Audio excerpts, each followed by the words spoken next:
Baik Bapak, mohon maaf Bapak Ibu, apakah suara saya terdengar? Jelas, Mbak. Ya baik. Jelas. Bismillahirrahmanirrahim. Assalamualaikum warahmatullahi wabarakatuh. Waalaikumsalam warahmatullahi wabarakatuh. Alhamdulillahirabbil alamin. Wassalatu wassalamu ala asrafil anbiya'i wal mursalin Sayyidina Muhammadin wa ala alihi wa sahbihi ajmain. Amma ba'du. Kepada yang terhormat Bapak Rahmat Imam Muslim, Magister Pendidikan, selaku Dekan Fakultas Keguruan dan Ilmu Pendidikan Universitas Muhammadiyah Kendal Batang. Kepada yang terhormat Bapak Arif Edianto, Magister Pendidikan, selaku pemateri pada webinar siang hari ini. Kepada yang terhormat Ibu Ismi Islamia R. Iswari, Magister Pendidikan selaku moderator, dan kepada yang terhormat seluruh peserta webinar series ketiga pada siang hari ini.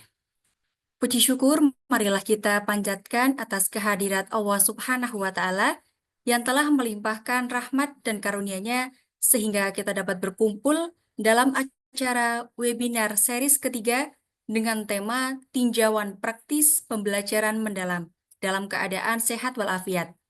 Sholawat serta salam tak lupa kita haturkan kepada junjungan kita, Nabi Muhammad SAW, yang telah membawa kita dari zaman jahiliyah menuju zaman Islamiyah seperti sekarang ini.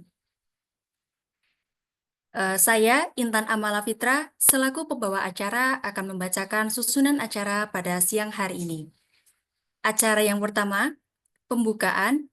Acara yang kedua, menyanyikan lagu Indonesia Raya dan Mars Muhammadiyah. Acara yang ketiga, pemaparan materi, dan acara yang terakhir adalah penutup. Sebelum kita mengawali kegiatan pada siang hari ini, mari kita berdoa bersama-sama menurut keyakinan dan kepercayaan masing-masing. Untuk itu, berdoa dimulai.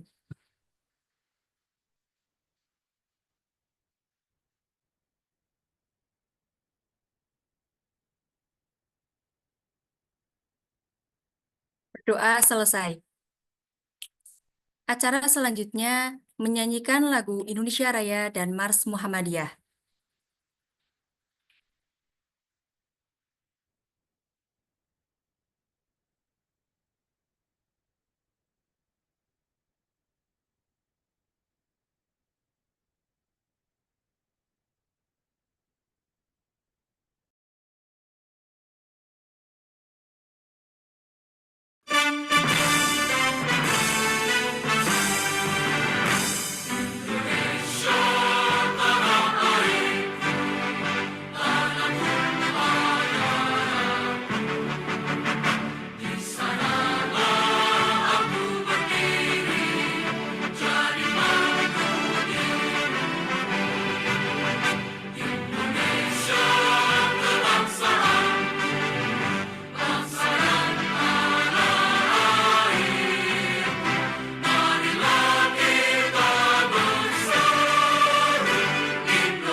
Memasuki acara inti, yaitu pemaparan materi, oleh narasumber kita, Bapak Arif Edianto, Magister Pendidikan. Sebelum kita memasuki sesi pemaparan materi, izinkan saya untuk memperkenalkan moderator yang akan memandu jalannya diskusi pada pagi hari ini. Mohon maaf pada siang hari ini.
Ini Mbak,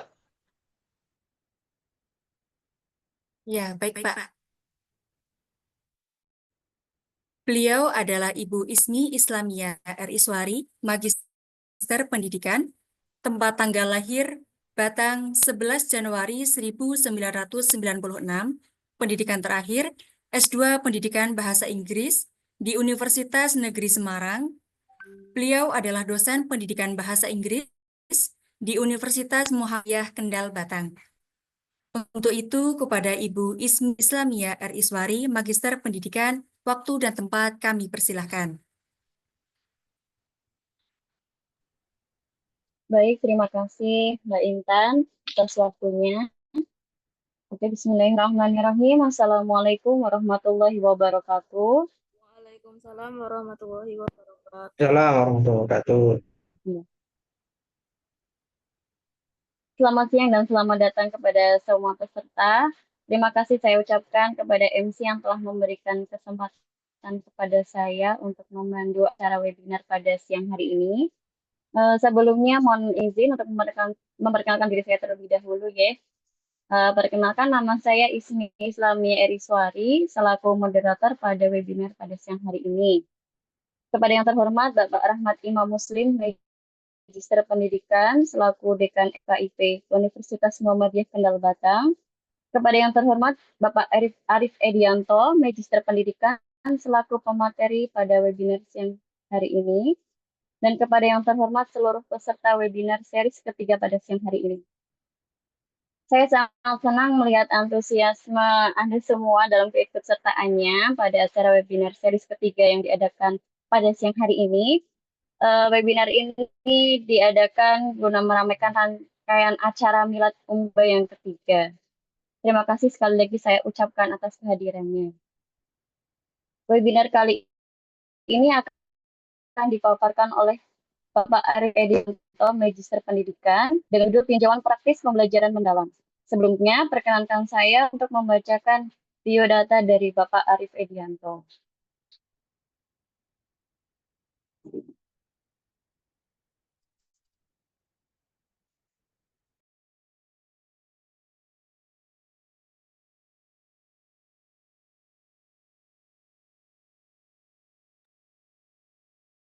Baik, beliau Bapak Arif Edianto adalah pemateri pada siang hari ini.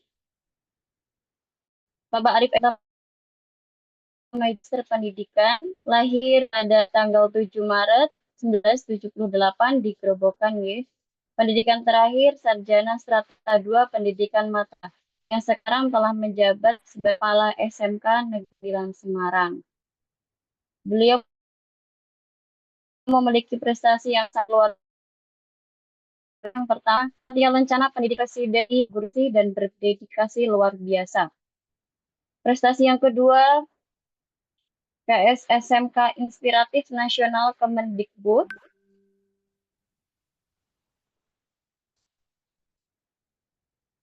Ya. Oke, yang prestasi yang ketiga, beliau menjadi juara ketiga guru SMK berprestasi nasional. Dan prestasi yang keempat, juara 2 Lomba Nasional Matematika. Yang kelima menjadi juara 1 Inovasi Pendidikan Karakter Bangsa. Yang keenam menjadi juara 1 Karya Ilmiah Nasional. Yang ketujuh juara 1 Kawasan Nasional. Yang kedelapan juara 1 Lomba Pendidikan Media Pembelajaran Guru. Yang kesembilan peserta terbaik Best Practice Guru Nasional. Dan juga Person of the Year Education Radar Group. Dan juga Lomba Keberhasilan Guru Nasional dan masih banyak lagi yang lainnya. Baik, terima kasih, operator. Pembelajaran mendalam atau yang kita lebih kenal sebagai deep learning adalah salah satu perkembangan paling signifikan dalam dunia teknologi dan kecerdasan buatan. Saat ini pembelajaran mendalam telah menjadi fondasi bagi berbagai inovasi, mulai dari pengenalan suara, pengolahan gambar, hingga aplikasi dalam bidang kesehatan dan otomotif. Tidak hanya di pendidikan saja, ya. Dengan kemajuan algoritma dan peningkatan daya komputasi, kini kita mampu memproses data dalam skala yang belum pernah terjadi sebelumnya. Nah, dalam seminar hari ini, kita akan mengeksplorasi berbagai aspek dari pembelajaran mendalam, termasuk prinsip dasarnya, teknik-teknik terkini, serta tantangan yang mungkin akan kita hadapi saat penerapannya. Saya harap diskusi hari ini akan memberikan wawasan yang mendalam dan menginspirasi kita semua untuk terus belajar dan berinovasi. Baik, tanpa berlama-lama lagi, mari kita mulai seminar hari ini. Saya bangga memperkenalkan pembicara kita, Bapak Arif Edianto, Magister Pendidikan, yang akan membahas webinar series pada hari ini dengan judul tinjauan praktis pembelajaran mendalam. Monggo silakan Bapak Arif, waktu dan tempat kami persilahkan. Baik, Assalamualaikum warahmatullahi wabarakatuh. Tes dulu, apakah Waalaikumsalam. suaranya terdengar? Dengar Pak, jelas. Baik, Assalamualaikum warahmatullahi wabarakatuh. Salam warahmatullahi. Selamat siang untuk Bapak Ibu semuanya dan juga mahasiswa dari Unkaba yang pada siang hari ini mengikuti kegiatan webinar series dengan judulnya yaitu tinjauan praktis untuk pembelajaran mendalam pada siang hari ini. Ini sebelumnya mohon maaf karena situasinya hujan deras, jadi mungkin ada sedikit gangguannya. Baik, Bapak Ibu, pada kesempatan ini perkenalkan saya Arif akan berbagi sedikit tentang bagaimana pembelajaran mendalam akan kita siapkan. Jadi pada kesempatan ini nanti saya akan berbagi sedikit bagaimana menyiapkan pembelajaran mendalam itu sendiri. Jadi mungkin agak berbeda dengan yang mungkin Bapak Ibu atau adik-adik mahasiswa pernah dapatkan dari sosialisasi pemerintah. Saya share screen dulu ya.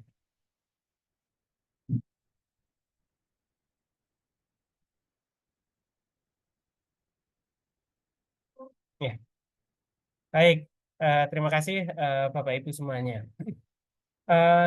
Pada hari ini kita akan sedikit mengupas tentang apa itu pembelajaran mendalam. Nah, pada kesempatan ini nanti saya harapkan Bapak Ibu semuanya serta adik-adik mahasiswa itu aktif berdiskusi karena ini mungkin adalah hal yang baru bagi mungkin yang belum pernah menangani sendiri tentang pembelajaran mendalam. Tapi sebenarnya ini sudah kita lakukan jauh hari kalau Bapak Ibu sudah sebagai Bapak Ibu guru. Nah, kebetulan adik-adik mahasiswa ini kan nanti akan disiapkan bagaimana menjadi guru yang baik.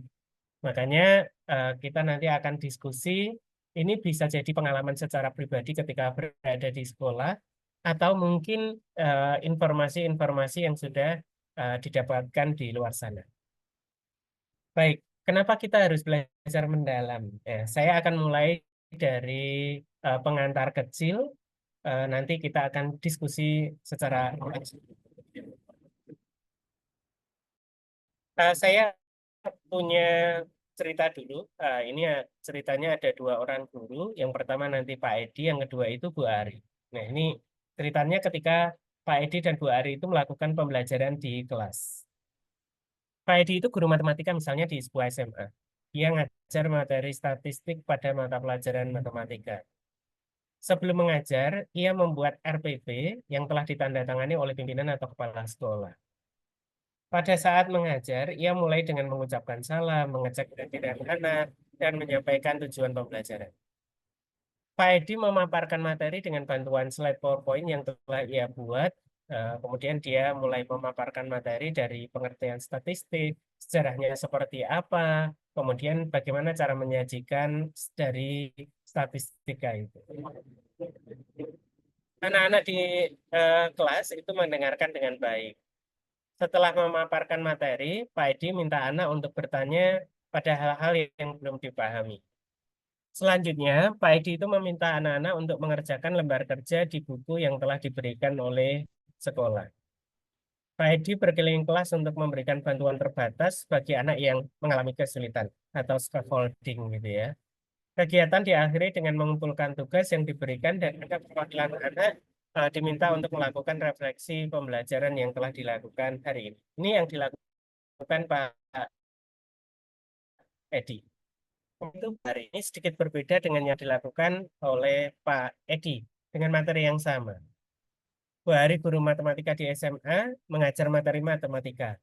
Sebelum mengajar, ia membuat RPP yang disesuaikan dengan hasil pemetaan kemampuan awal anak dan ditandatangani oleh kepala sekolah. Pada saat mengajar, ia mulai dengan mengucap salam, mengecek kehadiran anak, dan menyampaikan tujuan pembelajaran. Bu Ari itu hanya memaparkan materi sedikit dengan bantuan PowerPoint. Lakukan studi atau observasi tentang penyajian data dengan fokusnya adalah di mana anak-anak sering menemukan penyajian data dalam bentuk tabel, diagram batang, dan diagram lingkaran, garis, dan lainnya. Kemudian bagaimana cara menyajikan data. Nah, ini kemudian terakhir itu bagaimana keunggulan dari data yang disajikan.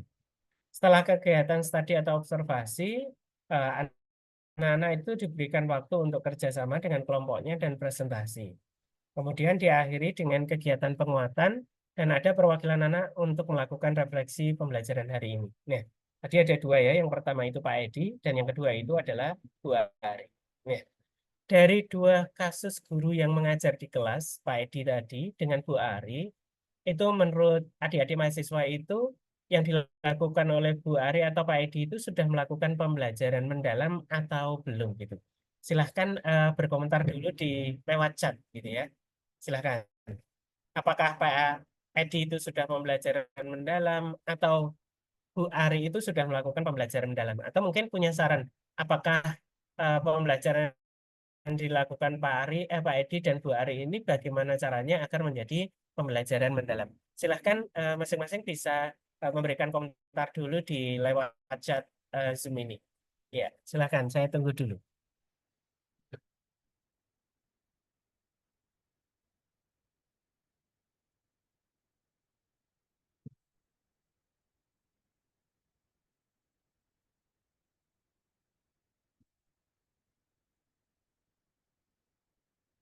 Silahkan ditunggu komentarnya. Apakah ini sudah pembelajaran mendalam atau belum? Lewat chat di Zoom ini.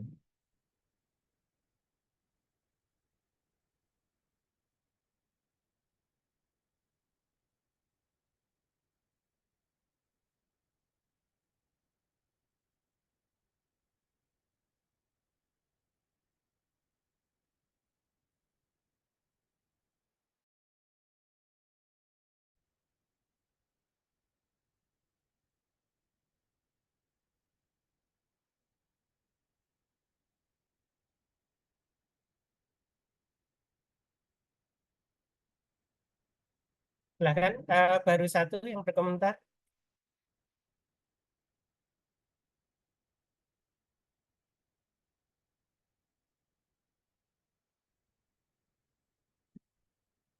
Silahkan yang lainnya.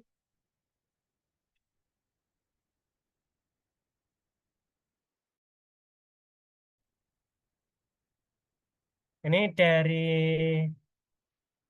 Ibu atau DA5 dan Pak Prasetyawan ya mengatakan sudah. Mungkin perlu diberikan alasannya. Yang sudah itu Pak Edi atau Bu Ari gitu, yang pembelajaran mendalam itu. Silahkan yang lainnya. Ini kan ada banyak peserta, mungkin punya pendapat yang berbeda.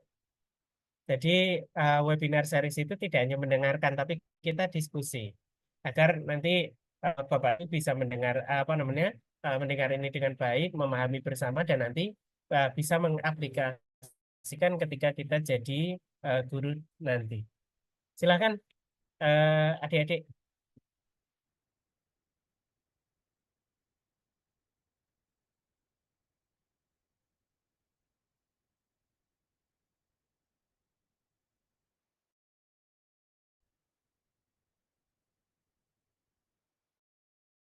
Ya, silakan. Ya. Bisa mengisi chat komentarnya. Ini sudah pembelajaran mendalam atau belum dan alasannya seperti apa gitu ya. Jadi webinar itu kita diskusi.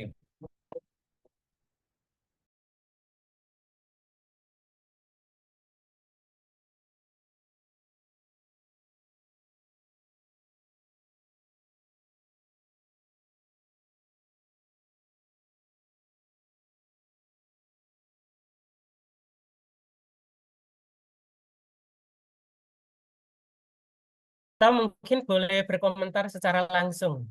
Silakan. Boleh. Silakan bisa berkomentar langsung, bisa raise hand gitu.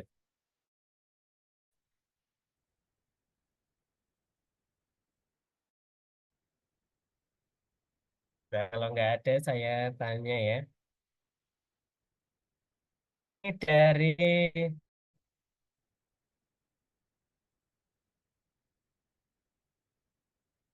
Pak atau Bu Ade ini ya. Pak Adi lah, Pak. Pak, ya. Oke, siap.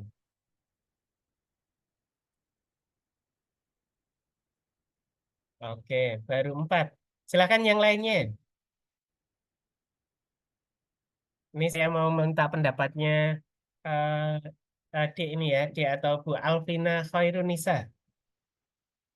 Ada? Pengen dengar suaranya coba.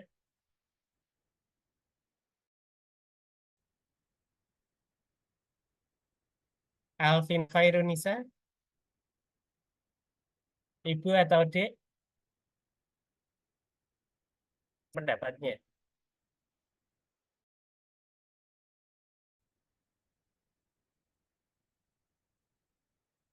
Apakah ada di room ini? Dek atau Bu Alvina Khairunisa?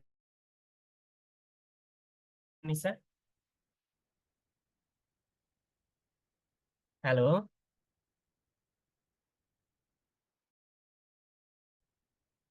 Halo?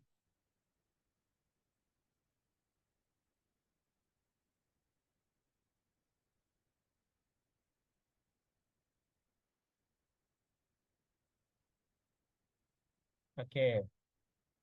Baru 5 yang berkomentar. Ah, Bu Alvina Khairunisa?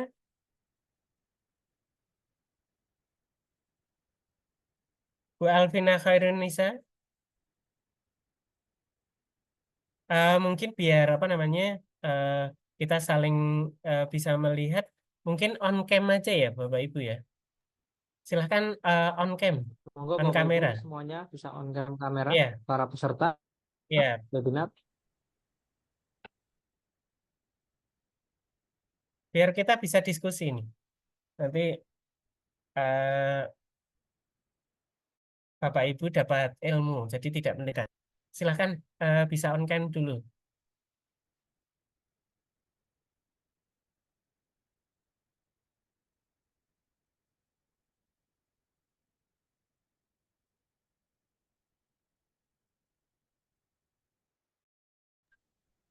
Tadi Bu Ismi, mungkin ada yang mau berpendapat?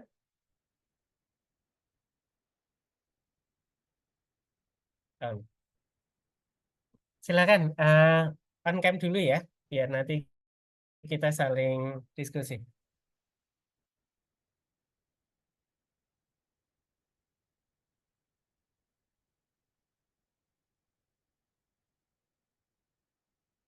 Kita mulai dari Pak Ade mungkin. Pak Ade bisa apa namanya mic-nya di unmute, kemudian bisa kita diskusi secara langsung. Silakan Pak Oke, Ade. oke, Kita terima mulai kasih dari Pak Ade untuk dulu. waktunya Pak ya. Kalau Ya. menurut saya sih belum Pak, karena itu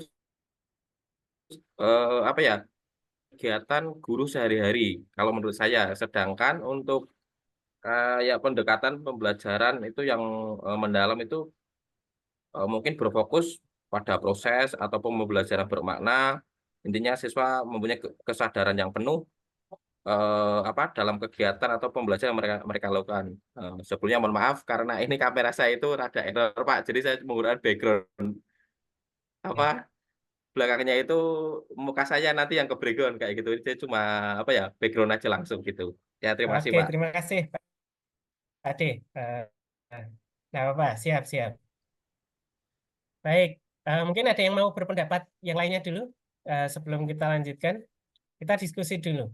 Karena jangan-jangan Bapak Ibu pengalaman ketika dulu masih sekolah di SMP atau di SMA itu Bapak Ibu udah dapat guru-guru yang menarik gitu ya. Oh, itu pembelajaran mendalam atau tidak sih gitu. Demikian juga mungkin tampilan Pak Edi dan Bu Ari itu sering juga Bapak Ibu jumpai di sekolah ketika Bapak Ibu dulu sebelum masuk kuliah itu di persekolahan. Nah, ini eh, kita diskusi itu pembelajaran mendalam atau belum gitu. Silakan, ada yang lain? Budian Kusuma. Budian, silakan berkomentar. Budian, itu belum di Oke, Pak. ini. Iya, Mohon silakan. Bu. maaf, Pak. Karena di sini hujan, jadi tadi suaranya juga apa namanya tidak semua masuk ke saya. Boleh ditampilkan tadi perbedaannya apa, Pak ya? Bentar, saya share screen lagi ya. Baik. Nah, ini aja dulu. Bu Ari enggak apa-apa, Bu Ari aja.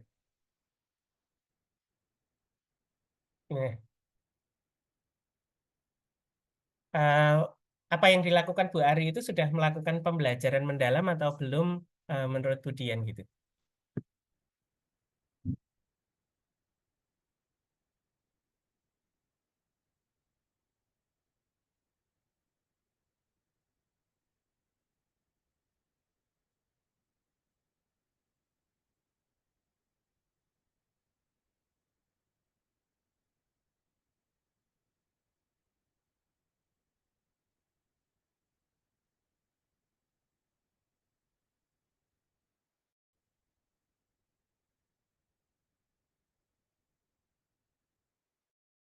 Oke, baik ya, Pak.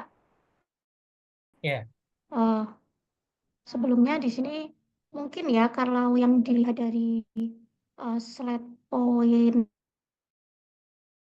ini, Bu Ari itu dia memberikan pembelajaran ya sesuai dengan apa yang dia tuliskan dalam RPP seperti itu. Jadi untuk sesuai mohon maaf rame ya, kesesuaiannya itu dia sudah disesuaikan dengan RPP, tapi mungkin di sini untuk penekanan yang bahwa anak itu diaplikasikan, apapunnya itu diaplikasikan dengan keseharian si anak. Apa ya? Dunia realitas si anak mungkin di sini kurang penekanan dalam hal tersebut, Bapak. Jadi untuk RPP sudah dilakukan oleh Bu Ari bukan terhadap anak. Bagaimana di sini Bu Ari juga sudah meminta anak melakukan penyajian data, difokuskan pada di mana anak sering menemukan penyajian data berbentuk tabel, diagram batang, diagram lingkaran, garis, dan lain sebagainya, cara menyajikan data, dan lain sebagainya. Kemudian di terakhir juga sudah ada waktu untuk bekerja sesuai dengan kelompoknya, kemudian juga dipresentasikan. Ada penguatan juga dan ada perwakilan anak diminta untuk melakukan refleksi pembelajaran mungkin ini terkait dengan apa ya realitasnya saja sih Bapak yang perlu ditekankan lagi seperti itu karena pembelajaran mendalam di sini adalah adanya kolaborasi bukan hanya memang sesuai dengan PA seperti itu tapi mengena aplikasinya itu sampai anak bisa mengupdate tidak hanya pada sebuah tataran teori seperti itu. Mohon maaf apabila ada kekurangannya. Baik, lanjutkan diskusi ya. Yang pertama, tadi kan karena kurang kontekstual gitu ya, sesuai dengan kehidupan sehari-hari itu kalau dalam pembelajaran mendalam itu meaningful itu ya, bermakna. Bermaknanya kurang. Menurut Bu Dian, apa yang dilakukan Bu Ari itu kira-kira membuat anak-anak gembira atau tidak gitu? Yang dilakukan seperti ini. Lebih ke teori saja sih ya kalau di sini kelihatannya ya kalau kita lihat dari seperti itu. Jadi untuk anak enjoy, untuk anak memperoleh pengalaman, untuk anak bisa terkesan itu di sini terlihatnya belum tampak seperti itu Bapak. Ya, baik. Terima kasih Bu Dian dan teman-teman semuanya, termasuk yang di chat ya. Di chat ini ada beberapa yang apa namanya komentar. Ini dari Bu Halimah, kemudian Pak Prasetyawan ini mengatakan sudah mendalam. Kemudian Pak Adana ini memang biasa dilakukan guru-guru di sekolah. Kemudian Bu Ismi sudah karena setelah kegiatan anak diberikan waktu bekerja kelompok dan presentasi. Kemudian Pak Saroyo karena belum memberikan kemampuan pemecahan masalah maupun diskusi yang mendalam. Kemudian Bu Halimah ternyata ada revisi ya. Menurut saya belum mendalam karena Bu Ari hanya menjelaskan sedikit saja materinya. Nah,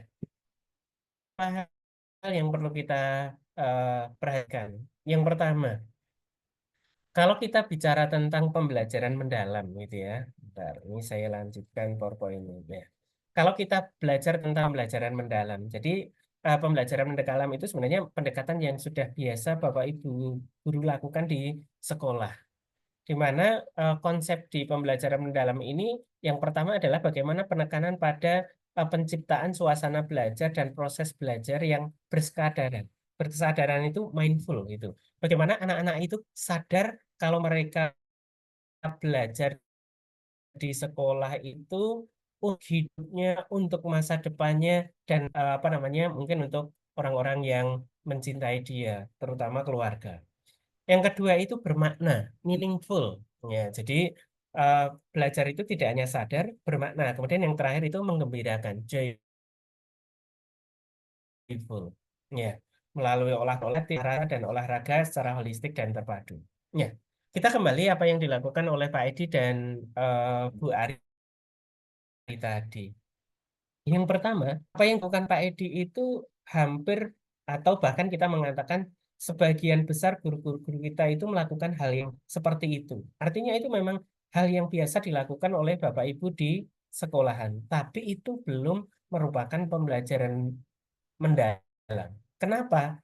Karena kalau lihat di sini, kita ambil yang pertama misalnya, pembelajarannya itu berkesadaran. Anak-anak sadar nggak dengan belajar itu? Enggak, kenapa? Semuanya itu seolah-olah teacher center, artinya gurulah pusat dari sumber belajar itu. Dan siswa hanya menerima apa yang dilakukan oleh Bapak Ibu di sekolah. Kalau kita ngambil yang kedua, meaningful. Nah, tadi Bu Dian juga menyampaikan bahwa ranah dalam konteks sehari-hari itu kurang. Ya memang, berarti bermaknanya kurang. Apalagi mungkin dengan pembelajaran yang sedikit satu arah dilakukan Pak Edi tadi, membuat pembelajaran kita itu tidak menggembirakan gitu ya. Nah ini sehingga apa yang dilakukan oleh Pak Edi itu belum. Lalu apakah yang dilakukan Bu Ari tadi sudah gitu. Bu Ari itu kalau saya itu mengibaratkan kita naik tangga, tangganya itu ada 10, 1 sampai 10 untuk menjadi pembelajaran mendalam, Bu Ari itu baru ada di tangga 7 mau ke 8 gitu ya. Jadi belum hampir tapi belum nyampe ke sana. Karena poin-poin ini juga yang pertama tadi apa yang dilakukan oleh Bu Ari itu semuanya masih by desainnya Bu Ari. Jadi siswa itu diberikan ranah untuk bereksplorasi itu sesungguhnya kecil. Kenapa? Semuanya sudah by design dan dibatasi oleh Bapak Ibu guru yang mengajar tadi. Demikian juga kontekstualnya mungkin juga masih sedikit kurang gitu ya. Kemudian yang terakhir kegiatan yang dilakukan secara diskusi, observasi itu tidak selalu hasilnya adalah menyenangkan. Bahkan kegiatannya tidak selalu menyenangkan, ya karena lingkungan kita bisa berpengaruh. Kemudian bagaimana pengkondisian yang dilakukan oleh Bu Ari di sekolah dan lainnya. Sehingga Bu Ari tadi kalau tadi saya mengibaratkan 1 sampai 10 tangga itu baru masuk tangga 7 mau ke 8 tapi belum nyampe ke 10. Sehingga hampir pembelajaran mendalam tapi belum.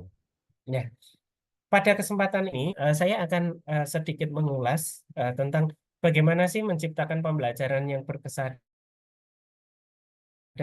bermakna dan menggembirakan. Saya baru ke tahap penyiapannya karena ini hidden kurikulum.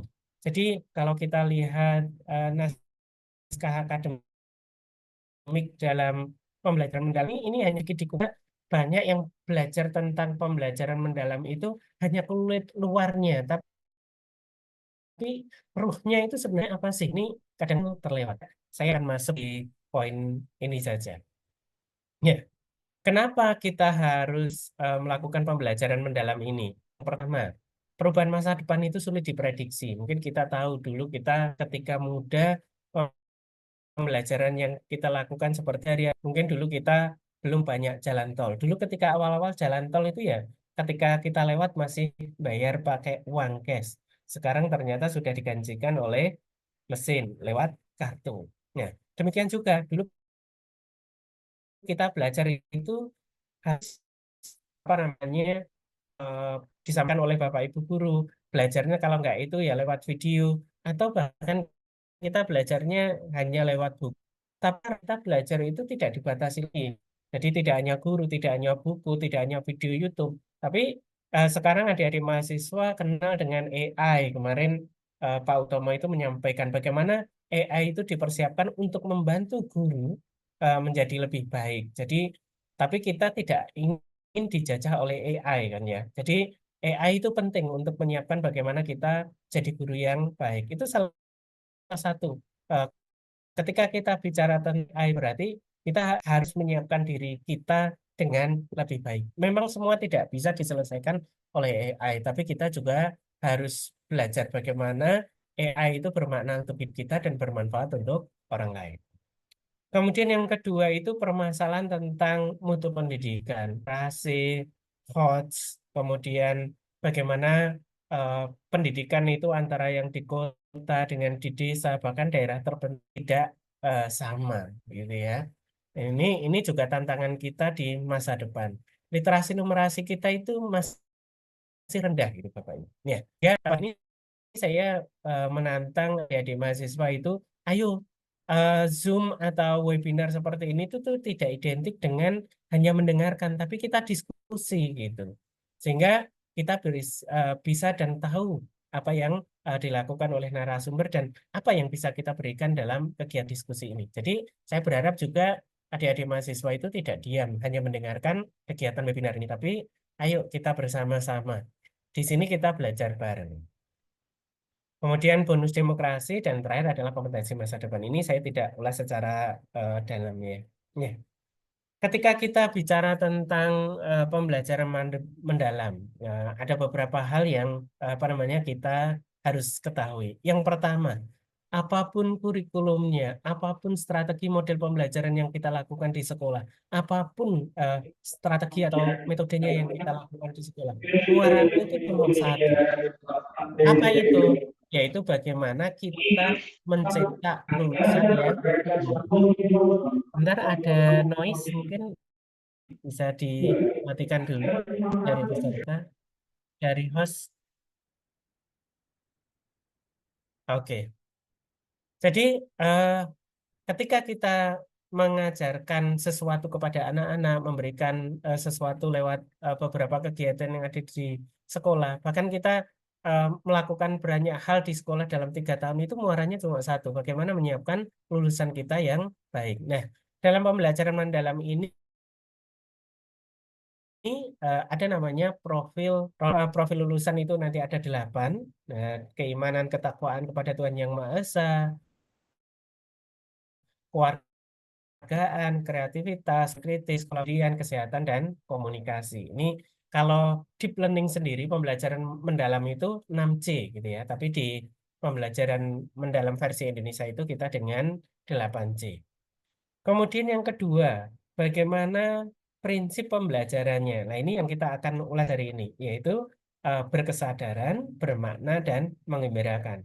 Kemudian pengalaman belajarnya nanti memahami, mengaplikasi, merefleksi, nanti bisa belajar secara kontekstual di tempat lain ya. Kemudian termasuk kerangkanya. Ya, ini profil lulusannya, nanti adik-adik bisa membaca sendiri karena kita andragogik pembelajaran orang dewasa. Ya, saya akan masuk di prinsip pembelajaran. Ya, yang pertama itu prinsip pembelajaran itu adalah berkesadaran, mindful gitu ya. Apa yang diharapkan yaitu eh, kita akan memberikan pengalaman kepada anak-anak kita bagaimana mereka menjadi pembelajar yang aktif, mampu meregulasi dirinya mereka sendiri. Sehingga mereka mengerti apa sih gunanya belajar.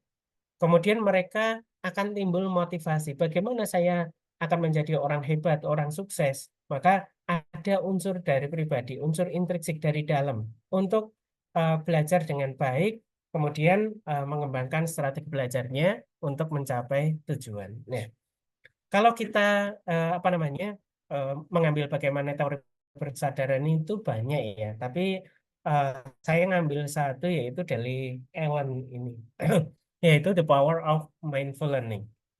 Ya, ketika kita bicara anak-anak kita di sekolah, bagaimana sih agar kita di sekolah itu menjadi pembelajar yang baik? Ini mungkin tidak ada anak-anak di sekolah, mungkin juga ada di mahasiswa.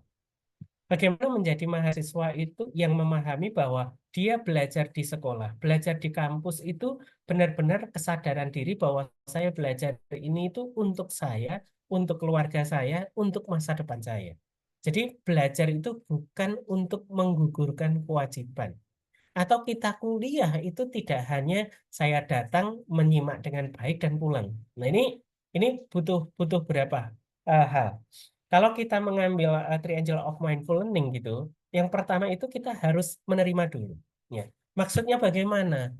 Kita harus menerima bahwa kita belajar ini dimanapun, misalnya kita di Ukaba ini ya, hari ini saya belajar di Ukaba, menerima dulu. Saya harus bangga bahwa saya jadi mahasiswa di sini, saya akan belajar di sini, dan saya yakin bahwa kampus ini akan membawa saya jadi lebih baik. Jadi kita harus menerima. Demikian juga kita menerima perbedaan bagaimana teman-teman kita di kampus atau di sekolah, dosen-dosen kita di kampus itu seperti apa. Mungkin ada 1-2 dosen yang mungkin tidak, oh dosennya kok begini ya. Nah, itulah prinsip penerimaan yang harus kita lakukan. Apapun yang dilakukan itu, Bapak Ibu, ini salah satunya pasti akan memperkaya hidup kita. Sedikit apapun yang diberikan oleh Bapak Ibu dosen di kampus, kalau kita bisa menerima itu dengan baik, insya Allah itu akan bermanfaat untuk hidup kita. Jadi prinsip pertama itu kita menerima diri kita dulu. Bahwa kita belajar di kampus dan kita menerima diri kita belajar ini untuk saya, keluarga, dan masa depan. Itu ketika kita sudah berdamai dengan diri kita sendiri, menerima kita sendiri, maka kita baru masuk yang kedua. Apa itu awareness atau sadar? Oh, ternyata ketika saya sudah berdamai dengan hati saya, diri kita sendiri, kemudian saya yang kedua, kesadaran. Ya. Kemudian yang ketiga apa? Perhatian. Ya. Tanpa itu kita tidak akan mungkin bisa. Karena nanti adik-adik kan tadi disampaikan ya bahwa lulusannya dari Ukaba itu 100% itu diterima di sekolah. Itu artinya adik-adik juga dipersiapkan untuk menjadi guru yang baik. Ya. Untuk menjadi guru yang baik, kita tidak bisa meminta anak-anak kita, anak-anak hari ini kita belajar ini ya. Kalian harus memahami bahwa materi ini itu baik untuk Anda semuanya. Ayo kita ini. Kalau kita guru hanya seperti itu, anak-anak kita itu istimewa gitu. Mungkin diterima oleh anak-anak dan oleh di telinga kanan dan akan keluar di telinga kiri gitu. Itu langsung hilang. Tapi maka perlu kita ciptakan beberapa kondisi bagaimana biar anak itu berkesadaran. Ya. Kita mulai dulu. Ya. Hal-hal kecil. Ya. Ketika nanti kita jadi guru. Bagaimana caranya? Ya, misalnya buat mindful biar anak sadar itu kita ngatur tata letak kelas. Oh, ternyata ketika kita ngajar Bapak Ibu semua menghadap ke depan, tapi kita bisa later kita bisa jaga seluruh anak-anak. Atau silahkan Bapak Ibu bentuk diskusi kecil letak di sekolahan. Itu Bapak Ibu bisa atur, yang pertama adalah tata letak kelas. Yang kedua, yaitu Bapak Ibu mengembangkan aturan dan harapan. Maksudnya bagaimana? Bapak Ibu ketika mengajar di kelas atau mungkin dosen masuk di kampus, itu pasti membuat kesepakatan kelas dulu. Misalnya saya di kampus di semester ini,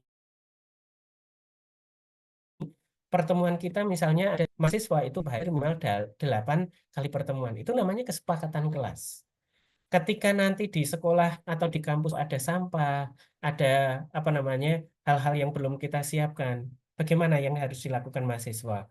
Oh, misalnya lampunya dinyalakan. Ketika yang datang nanti akan menyiapkan ruang kampus dulu dengan baik. Oh, ternyata dicek. Oh, layar proyektornya sudah seperti apa. Jadi sebelum kita masuk itu kita pastikan kondisi di kelas itu sudah siap untuk dosen nanti akan memberikan perkuliahan. Jadi perkuliahan itu tidak hanya disiapkan oleh kampus dan dosen, tapi juga mahasiswa berperan di sini. Lewat apa? Yaitu pengaturan kelas. Karena ketika dosen itu nyaman memberikan materi atau materi perkuliahan ke Bapak Ibu, mereka juga nyaman dengan Bapak Ibu, maka penerimaan itu akan penting di tahap selanjutnya bagaimana kita akan belajar di kelas. Tapi kalau Bapak Ibu acuh tak acuh, ini apa namanya ketika masuk kelas ternyata kursinya juga masih sembarangan, Bapak Ibu aja ada yang sudah siap ya Bapak Ibu nempatin situ. Nanti yang datang biar menyiapkan itu namanya tidak berkesadaran gitu.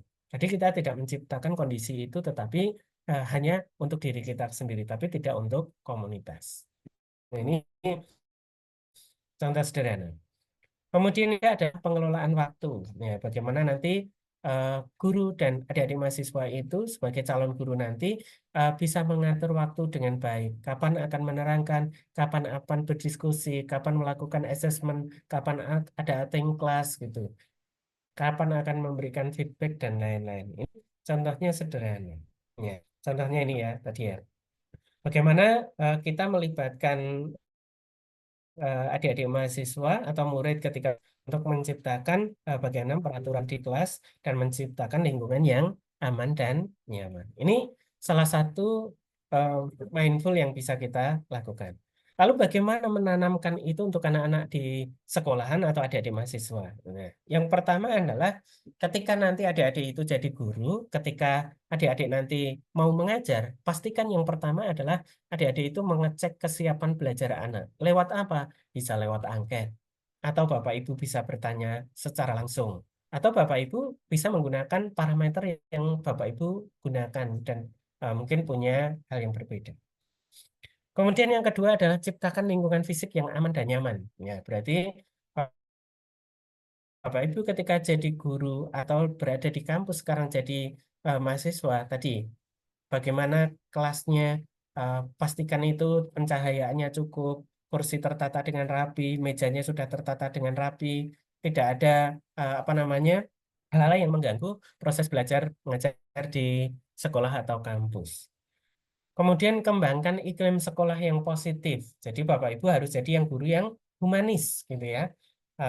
Guru yang tegas tetapi tetap harus humanis karena itu salah satu yang harus kita ciptakan. Lingkungan sekolah Bapak Ibu bagaimana menjaga dengan teman-teman Bapak Ibu, berdiskusi, kemudian kampus itu sendiri. Kemudian mengintegrasikan pembelajaran sosial emosional, yaitu KSE ya. Nah, ini Bapak Ibu juga harus memahami itu. Kemudian melibatkan peserta didik dalam berbagai kegiatan sekolah, tadi membuat kesepakatan kelas. Kemudian menjalin kolaborasi dengan komunitas. Kemudian fokus pada kekuatan dan potensi anak-anak. Ini ya, Bapak Ibu, berarti yang pertama, eh, kalau di sekolah itu pastikan Bapak Ibu sudah melakukan pemetaan kebutuhan belajar anak-anak. Kemudian setelah itu Bapak Ibu pastikan juga Bapak Ibu punya data otentik gitu ya. Jadi tidak hanya data yang lisan tapi Bapak Ibu data yang terpercaya. Kemudian berikan apresiasi pencapaian prestasi baik akademik non akademik, lingkungan belajar yang inklusif. Inklusif itu seperti apa? Berarti Bapak Ibu melayani semua kebutuhan anak-anak karena di sekolah itu kadang-kadang ada anak-anak berkebutuhan khusus atau inklusi. Itu juga Bapak Ibu bisa nanti arahkan bagaimana pembelajarannya. Yang terakhir adalah gunakan icebreaker atau game menarik untuk refresh anak. Nah ini baru yang satu, berkesadaran. Baik, mungkin adik-adik mahasiswa ada hal yang mau ditanyakan dulu. Silahkan boleh raise hand dari prinsip pembelajaran mendalam yang pertama. Mindful gitu ya, berkesadaran. Bagaimana membuat pembelajaran berkesadaran di sekolah atau adik-adik sekarang yang berada di kampus. Silahkan kalau ada hal yang mau ditanyakan bisa raise hand atau boleh lewat chat. Silahkan. Monggo. Untuk para peserta bisa bertanya tentang mindful sebelum melanjutkan ke materi selanjutnya. Silahkan. Bisa bertanya langsung atau tinggal chat ya.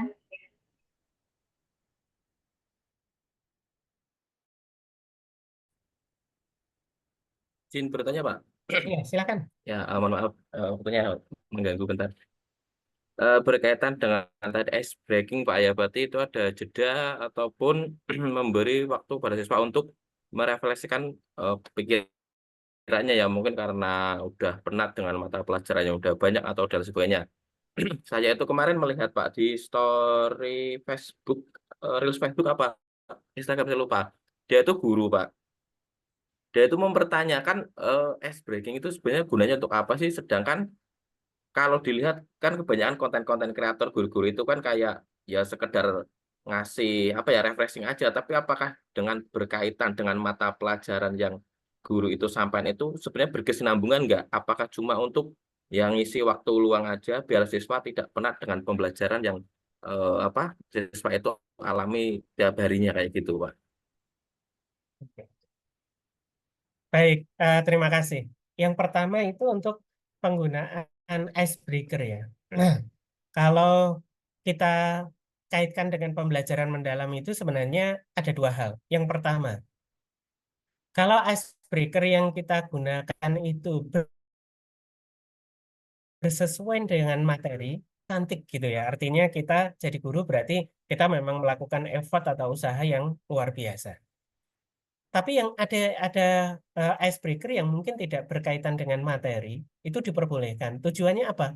Mengembalikan anak itu kepada mood semula. Misalnya kita, kan adik-adik mahasiswa mungkin juga pernah sekolah ya.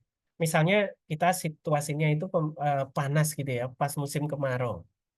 Kita itu mulai ada Bapak Ibu guru yang pelajaran itu mulainya misalnya 1:30 sampai jam 3:04. Jam setengah 2 sampai 3:04. Waktunya udah panas, ruangannya tidak ber-AC, dipasangin mungkin ada juga yang tidak berfungsi dengan baik. Kita udah lelah karena belajar dari pagi gitu ya. Eh, Ketika kita ngajar, bisa jadi dalam sekian waktu, 1:30 sampai 1:30, mungkin anak-anak itu masih konsentrasi di sekolah. Tapi setelah itu mungkin mereka sudah kehilangan konsentrasi, males gitu ya, ngantuk dan lain-lain. Kan kita harus punya sesuatu agar anak itu kembali ke konsentrasi semula. Nah, inilah gunanya icebreaker gitu ya. Tapi icebreaker itu harus dirancang dengan baik. Jadi tidak asal sekenanya oleh Bapak Ibu guru. Misalnya mungkin Bapak Ibu kenal di konten kreator itu kan kadang-kadang icebreaker-nya asal hura-huri gitu ya, nggak menyentuh esensi pelajaran itu sendiri lah. Itu sebaiknya kita apa namanya hal-hal seperti itu ya kita tinggalkan. Icebreaker tentu yang bermanfaat untuk anak-anak kita di sekolah dan tidak asal. Demikian juga gitu. Kalau di pendidikan guru penggerak sebelumnya ya, itu ada beberapa teknik yang digunakan dalam icebreaker, misalnya pakai teknik stop and go gitu. Jadi kita menayangkan sesuatu, entah itu pakai PowerPoint, entah video, jeda sekian, kemudian kita minta anak untuk merespon, setelah itu kita lanjutkan gitu. Misalnya tekniknya stop and go itu juga diperbolehkan. Jadi icebreaker itu sekali lagi, kalau itu sesuai atau berkelanjutan dengan materi, itu saya mengatakan itu idaman semua Bapak Ibu guru. Karena kita harus memahami bahwa pelajaran yang kita berikan ke anak itu banyak dan gitu. Belum tentu kita bisa mencari icebreaker yang tepat yang sesuai dengan urutan materi yang kita berikan di sekolah.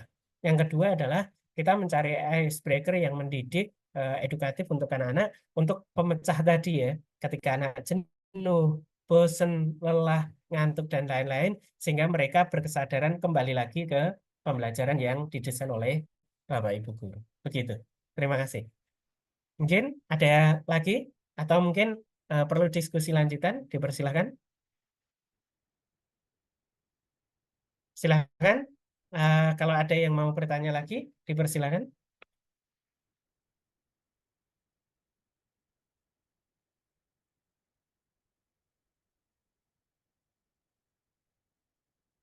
Silahkan, satu lagi. Mungkin tadi sudah bapak-bapak, mungkin ganti ibu-ibu. Silahkan.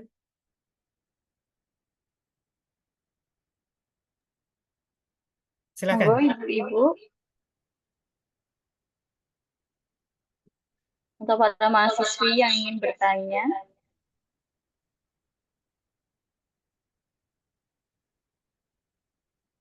Ya, di sini kita diskusi bareng, belajar bareng ya. Ya, silahkan. Ya, agar adik-adik nanti ketika jadi guru itu guru-guru yang luar biasa gitu. Jadi tidak asal guru yang seperti Pak Edi atau Bu Ari gitu. Ya, silakan.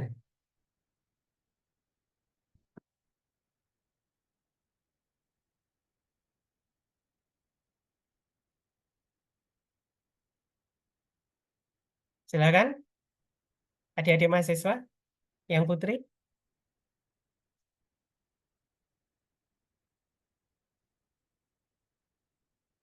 Nggak ada. Oke, kalau nggak ada saya lanjutkan.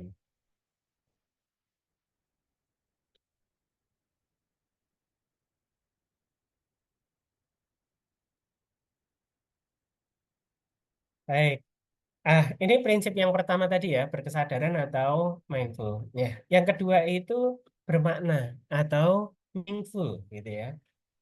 Peserta didik itu dapat menekankan bagaimana pengetahuan yang diperolehnya itu dalam situasi nyata atau kontekstual. Ini tadi yang disampaikan oleh Bu Dian tadi ya. Bu Ari itu kurang kontekstual, sesuai dengan kehidupan sehari-hari. Ini kalau dalam prinsip pembelajaran mendalam itu bermakna atau meaningful gitu. Apa yang harus kita lakukan gitu? Yang pertama adalah bagaimana kita mendorong anak-anak kita mengaitkan dengan konsep baru yang sudah didapat, baru aja didapat dengan konsep sebelumnya yang sudah dipelajari. Misalnya kita belajar tentang keanekaragaman hayati. Kita belajar di jenjang ini, tapi sebelumnya mungkin kita sudah punya pengetahuan awal tentang keanekaragaman hayati. Nah, apa yang baru yang kita dapatkan itu kita tambahkan dengan sebelumnya, kita combine gitu, sehingga kita mendapatkan pengetahuan yang lebih baik. Kemudian, apa yang kita ajarkan kepada anak-anak itu relevan dengan kehidupan sehari-hari atau kontekstual. Nah, kontekstual, ini meaningful. Kemudian yang ketiga, pengetahuan baru itu harus berinteraksi dengan struktur pengetahuan pembelajaran. Maksudnya apa? Anak itu tahu apa sih gunanya belajar materi yang diberikan oleh Bapak Ibu guru. Misalnya, saya itu guru matematika. Tadi belajar statistika. Apa gunanya saya belajar statistika seperti ini? Saya belajar tentang misalnya yang paling sulit trigonometri. Apa gunanya saya belajar trigonometri seperti ini? Nah, eh, ini harus kita pahamkan kepada anak-anak. Jadi di pembelajaran mendalam itu meaningful. Itu berbeda dengan pembelajaran langsung atau rote learning gitu Bapak Ibu. Karena banyak Bapak Ibu guru di sekolah itu dia seolah-olah sudah melakukan pembelajaran yang meaningful, tapi sesungguhnya itu masih pembelajaran langsung, surface learning atau rote learning gitu Bapak Ibu. Ini lalu bagaimana kita membuat anak-anak kita itu mengerti atau pembelajaran yang harus kita lakukan itu nanti bermakna untuk hidup mereka. Ya, benar. Ya, ini prosesnya. Yang pertama itu derivatif subsumption itu lewat Ausubel ini ya Bapak Ibu ya. Proses itu yang kita lakukan dalam belajar itu bagaimana menghubungkan ide-ide baru dengan struktur kognitif yang ada. Berarti memperluas apa yang sudah diketahui. Jadi awalnya sudah ini kita berikan tambahan, yaitu derivatif gitu ya. Yang kedua adalah korelatif. Ya. Berarti setelah kita berikan tambahan pengetahuan tadi, kita kembangkan ide-idenya tadi. Mungkin ini masih sederhana. Kemudian bagaimana berkembang dari sederhana nanti menjadi lebih abstrak gitu ya. Jadi tingkatnya dari basic, dasar, menjadi yang lebih tinggi. Ini kemudian superordinate learning. Ya, kita kenalkan konsep baru yang lebih apa ya? Lebih tinggi. Lebih tinggi itu artinya kalau kemarin sederhana kita naikkan level. Yang terakhir adalah combinatorial learning. Ya. Ini prosesnya. Ya, ketika kita belajar bermakna ini Bapak Ibu, ada beberapa nanti yang perlu kita siapkan. Berarti Bapak Ibu harus bisa mengaitkan materi yang kita pelajari sehari-hari itu dengan apa yang mereka nanti terapkan dalam kehidupan sehari-hari. Tadi kontekstual. Kemudian yang kedua, mereka tahu apa gunanya belajar materi yang kita berikan kepada anak-anak. Yang terakhir tadi kita tambahkan apa namanya pengetahuan baru itu ditambahkan dari pengetahuan yang sebelumnya. Nah, ini bermakna. Ya, lalu bagaimana membuat pembelajaran kita bermakna? Ya, kalau Bapak Ibu pernah lihat iklan di televisi, mungkin kesan pertama itu begitu menggoda gitu ya. Artinya apa? Ketika Bapak Ibu jadi guru di kelas nanti, apa yang Bapak Ibu lakukan ketika awal masuk kelas, kemudian Bapak Ibu mengkondisikan kelas itu, itulah yang nanti akan menentukan sukses tidaknya Bapak Ibu ketika mengajar di kelas. Kalau Bapak Ibu datang-datang di kelas, anak-anak itu udah semangat belajar gitu ya, udah ceria, Bapak Ibu datang kelas, itu sudah dengan wajah yang masem gitu ya, tidak menyenangkan. Mungkin suasana kelas itu tiba-tiba jadi mendung gitu Bapak Ibu ya. Anak-anak tidak semangat lagi gitu. Tapi kalau Bapak Ibu bisa memulai ini dengan baik, Bapak Ibu bagaimana masuk di kelas, datang dengan senyum, kemudian Bapak Ibu melakukan salam, ngecek presensi dan lain-lain itu oke. Nah, kemudian ada hal yang bagus dalam kurikulum. Itu istilahnya adalah Bapak Ibu memulai dengan pertanyaan pemantik gitu ya. Pertanyaan menarik itu dengan pernyataan pemantik. Contoh tadi ya, ketika Pak Edi atau Bu Ari itu belajar tentang statistika. Ya. Ketika Bapak Ibu guru itu hanya fokus, saya akan melakukan presensi, kemudian ngecek anak yang tidak masuk, menyampaikan tujuan pembelajaran, kemudian lanjut desain itu kelihatannya datar. Tapi bagaimana kalau Bapak Ibu itu punya pertanyaan pemantik itu yang menantang gitu. Contoh sederhana begini. Saya misalnya adalah salah satu pimpinan sebuah lembaga gitu ya. Kemudian saya minta anak buah gitu ya. Dek atau Pak atau Bu gitu ya. Besok saya akan presentasi di tempat A gitu ya. Cobalah saya buatkan presentasi bagaimana perkembangan ini misalnya KP ini di tempat lain. Ya. mungkin kan ketika kita menyiapkan presentasi pada pimpinan, kita nanti akan menyiapkan beberapa data. Contohnya, berapa sih data mahasiswa yang mendaftar di UNKAPKA pada tahun 2023, 2024, proyeksi 2025 itu kayak apa? Kita proyeksikan. Nah, itu penyajiannya apakah dalam bentuk diagram tabel, diagram batang, atau diagram garis. Kita kan ini, terus prospeknya lulusannya kayak apa, proses pembelajaran kayak apa. Nah, saya sebagai pimpinan, gitu, sebagai pemimpin itu cuma bertanya sederhana, Dek, kenapa sih uh, uh, data dari mahasiswa dari UNKAPKA ini adik itu sajikan dalam bentuk diagram batang misalnya. Dan anak buah kita itu bisa menjawab itu dengan cantik. Maka kita sebagai pimpinan, oh ini memang anak buah yang bagus. Gitu. Tapi kalau anak-anak anak buah yang kita minta itu, Dek, kenapa ini disajikan dalam bentuk diagram batang? Kenapa jumlah mahasiswa keseluruhan itu dia misalnya pakai tabel? Kenapa yang ini itu pakai diagram lingkaran gitu? Anak-anak itu atau anak buah yang kita minta itu hanya menjawab biar bervariasi gitu. Nah, itu berarti kita sebagai guru atau sebagai pimpinan itu mengatakan oh kemampuannya memang harus hanya seperti ini. Itu sudah selesai gitu. Jadi inilah yang harus kita lakukan, bagaimana tantangan-tantangan, apa sih gunanya kita belajar materi ini. Besok itu gunanya untuk apa? Nah, ini anak-anak kita tahu, insya Allah nanti pembelajaran kita itu bisa bermanfaat.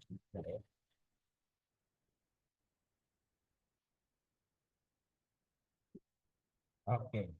Kemudian yang kedua adalah kontekstual. Baik. Nah, ini bermakna.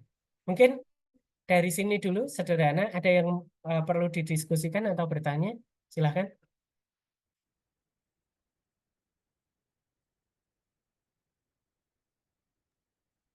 Mohon maaf Pak, itu ada pertanyaan dari Bapak Saroyo di chat box ya. Tentang generasi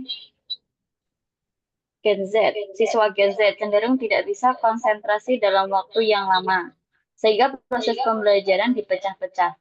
Nah, di sini yang ditanyakan adalah bagaimana strategi untuk mempertahankan situasi pembelajaran dalam situasi optimal selama pembelajaran mendalam. Begitu, Pak. Oke, baik. Siap. Yang pertama, guru yang baik itu pasti akan melakukan perencanaan yang baik. Ya. Kalau guru berarti perencanaan itu apa? Membuat RPP yang baik. RPP yang baik itu pasti, misalnya guru itu ngajar di SMP kelas 7 gitu ya. Walaupun ngajarnya di kelas 7, pasti guru yang baik itu tidak hanya membuat RPP-nya itu satu. Kenapa? Karena RPP yang baik itu, RPP itu yang bisa berbicara di kelas. Padahal kelas kita kan berbeda-beda, kondisinya beda-beda. Maka kita mungkin butuh action plan 1, berarti prioritas 1, prioritas 2, prioritas 3. Prioritas 1 misalnya, saya akan merencanakan pembelajaran itu menarik nanti. Saya akan menggunakan bantuan LCD proyektor, kemudian gamenya pakai jemput gitu misalnya. Itu sudah kita desain di action plan 1. Tiba-tiba kita pengen melakukan seperti itu, listriknya mati, kita tidak bisa. Kan kita harus punya action plan yang kedua. Nah, bagaimana caranya? Nah, itulah yang dilakukan pertama oleh Bapak Ibu guru. Yang kedua, kita sebagai guru harus kaya dengan pedagogi. Nah, bagaimana strategi mengajar yang bervariasi. Yang ketiga adalah gunakan tool, gitu ya. Alat atau media yang tepat untuk pembelajaran yang kita lakukan di dalam kelas. Kemudian yang terakhir tadi, gunakan icebreaker atau game-game yang menarik agar anak-anak kita itu bisa menarik perhatian ketika kita mengajar. Nah, di icebreaker atau game-game menarik itu kita sisipkan materi-materi pembelajaran kita yang bisa kita lakukan di kelas. Gitu untuk sementara. Nanti setelah ini mungkin kita akan nyampe di sana. Baik, saya lanjutkan ya. Baik. Yang selanjutnya, prinsip pembelajaran mendalam yang ketiga itu joyful atau menggembirakan. Ya. Jadi biar anak-anak fokus belajar dengan baik, Pak Seraya, ini kita ada yang ketiga, menggembirakan, joyful gitu ya. Pembelajaran yang menggembirakan merupakan suasana belajar yang positif, menantang, menyenangkan, dan memotivasi. Rasa senang dalam belajar itu membantu peserta didik terhubung secara emosional sehingga lebih mudah memahami, mengingat, dan menerapkan pengetahuan. Ya. Lalu bagaimana untuk menjadi pembelajar yang menarik? Kemudian kita juga jadi guru yang inspiratif dan menarik. Itu nanti ada beberapa hal. Tapi kata kuncinya, pembelajaran yang menarik itu akan terjadi jika syarat pertama itu terpenuhi. Apa? Gurunya menarik dulu. Kalau kita sudah nggak percaya dengan gurunya, gurunya tidak menarik, maka pembelajaran kita pasti sehebat apapun perencanaan kita itu nggak akan masuk. Nah, kalau kita sudah jadi guru yang menarik gitu, baru masuk yang kedua. Nah, itu apa yang disiapkan tadi? Oh, nanti eh, bagaimana kita mengubah mindset kita dan lain-lain. Kita nanti akan masuk sampai di situ. Nah, saya akan ngambil salah satu buku dari UNESCO, The Love of Education. Ini Learning to Life Together gitu ya. Untuk menjadi guru yang joyful tadi, ada 3 hal yang harus kita miliki. Yang pertama itu apa? Emotional intelligence. Yang kedua, empati. Yang ketiga adalah pedagogic of love. Gitu ya, Bapak. Ya. Kenapa emotional intelligence itu penting? Ya. Ini dalam satu penelitian yang terpercaya, ternyata emotional intelligence itu sangat berperan dalam kesuksesan seseorang. Bahkan penentunya itu besar, yaitu 80%. Jadi IQ, intelektual itu ya, IQ, itu ternyata hanya menentukan sukses tidaknya kita di masa depan itu hanya 20%. Makalah kita kadang-kadang di kelas itu menemukan anak-anak kita yang pintar-pintar, tetapi kalau dia emosional intelijensianya tidak bagus, itu justru di kemudian hari itu tidak jadi anak-anak sukses. Kenapa? Karena ketika kita itu cerdas secara intelektual, tetapi kita mungkin kaku gitu ya bahasanya, kemudian kita itu terlalu egois gitu, maka kita tidak bisa berkembang dalam abad 21 ini yang dengan 4C ya, critical thinking, kreatif, kolaborasi, dan komunikasi. Ini yang pertama. Kemudian bagaimana agar kecerdasan emosional kita itu bagus? Itu dengan 5S. Yang pertama itu kesadaran diri. Kita itu harus yakin dengan kemampuan kita, emosional kita. Kita harus ngerti, oh saya itu orangnya pemarah. Biasanya kalau saya marah itu saya cenderungnya ini. Kita harus ngerti siapa kita. Yang kedua, kita ngatur diri. Oh biasanya saya itu kalau marah itu cenderung merusak. Maka apa yang harus saya lakukan? Berarti saya kontrol. Gitu. Kadang ada orang itu kalau marah itu meluapkan emosinya dengan kata-kata. Padahal kalau orang marah meluapkan dengan kata-kata itu kecenderungannya kata-kata yang keluar itu tidak baik. Ada juga orang yang marah itu merusak sesuatu. Nah, itu juga merugikan. Maka kita harus kontrol. Tapi ada juga yang itu diam, sehingga membuat orang lain itu bingung karena kediamannya. Maka kita harus bisa mengelola emosi kita dan bagaimana mencari jalan keluar untuk ketika kita emosi. Yang ketiga, itu motivasi diri. Jadi kita harus yakin bahwa kita itu menjadi manusia yang bermanfaat. Kita diciptakan oleh Allah itu adalah menjadi hamba yang memang benar-benar bermanfaat, dan kita yakini bahwa kita nanti akan menjadi orang yang sukses. Apapun kondisi kita saat ini, dan kita yakin bahwa kita di masa depan pasti jadi orang-orang yang sukses. Yang keempat itu empati. Ya, memahami, mengenali emosi orang lain. Yang terakhir adalah keterampilan social skills. Bagaimana kita membangun kemitraan dengan teman-teman kita. Itu tidak bisa serta-merta dibangun tiba-tiba. Maka ketika adik-adik masih mahasiswa juga adik-adik harus bisa melakukan social skill itu dengan baik. Bagaimana adik nanti bisa menjalin kerjasama dengan teman-teman di kampus, kemudian bermitra dalam kegiatan-kegiatannya, kemudian melakukan sosialisasi bersama-sama. Ini social emotional akan menentukan sukses kita di masa depan. Makanya kadang-kadang kita itu melihat teman-teman kita itu dulu ketika sekolah biasa-biasa saja. Kok ternyata sekarang bisa sukses ya? Kenapa? Dia punya jejaring yang banyak, sosial emosionalnya, sosial skillnya bagus. Dia punya teman-teman yang dulu mungkin diremehkan, tapi dia punya partnership, punya jejaring yang bagus, sehingga dia akhirnya juga jadi orang-orang yang sukses. Kenapa? Kadang sukses itu bisa dibawa oleh teman-teman kita yang sukses duluan gitu ya. Nah, kemudian empati. Nah, ini ya tadi ya bagaimana mengenali dan berempati pada orang lain. Ini tidak saya jelaskan banyak. Kemudian yang terakhir adalah pedagogic of love gitu ya.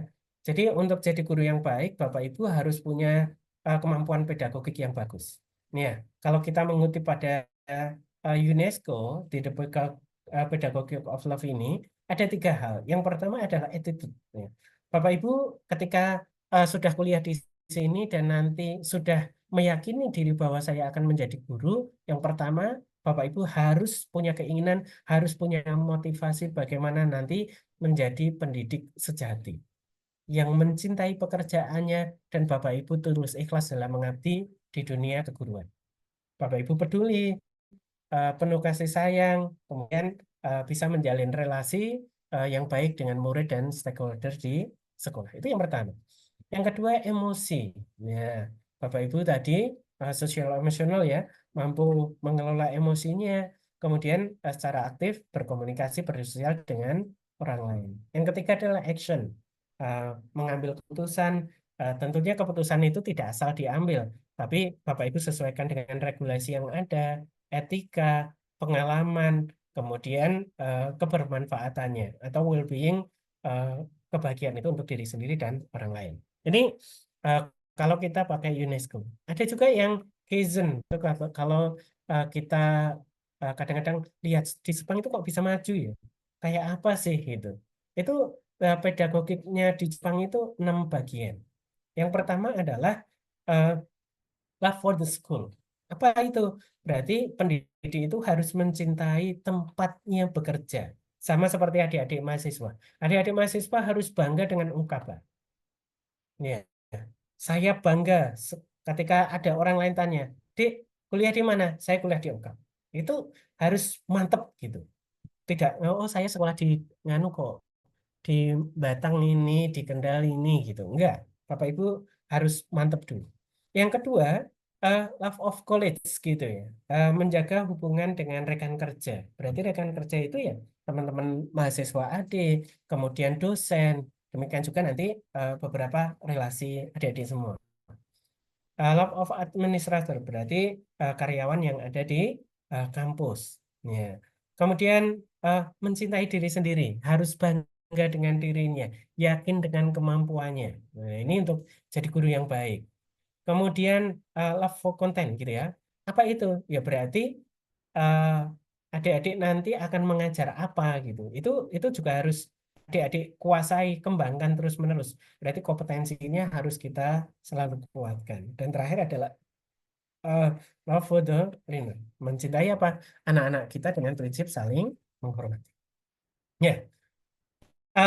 Untuk jadi guru yang luar biasa tadi ya, berkesadaran, bermakna, kemudian menggembirakan. Saya mengutip salah satu kutipan dari Pak Profesor Dr. Insinyur Samsul Ma'arif, Magister Engineering ya. Ini salah satu petinggi Muhammadiyah.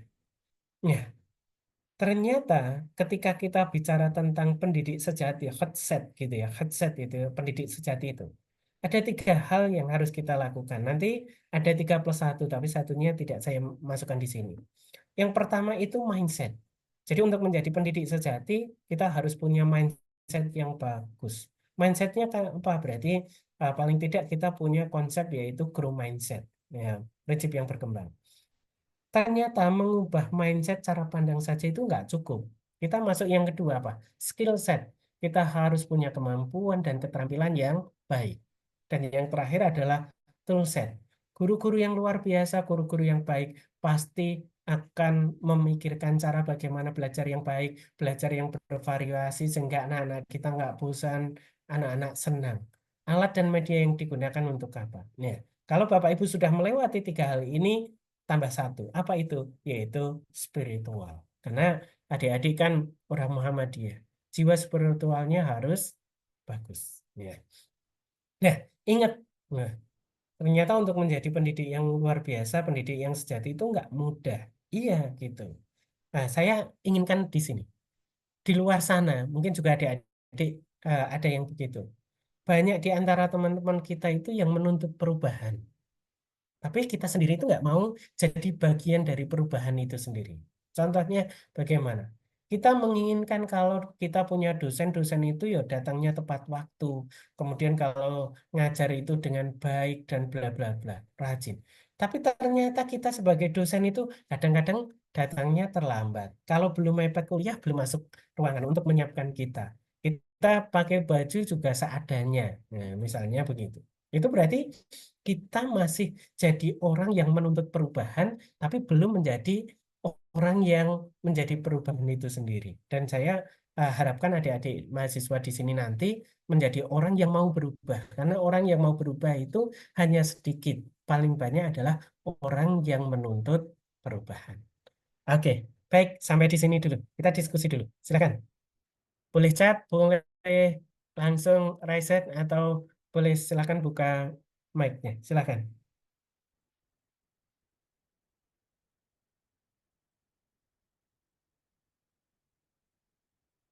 Silakan, Bapak Ibu atau adik-adik, kalau ada yang mau ditanyakan.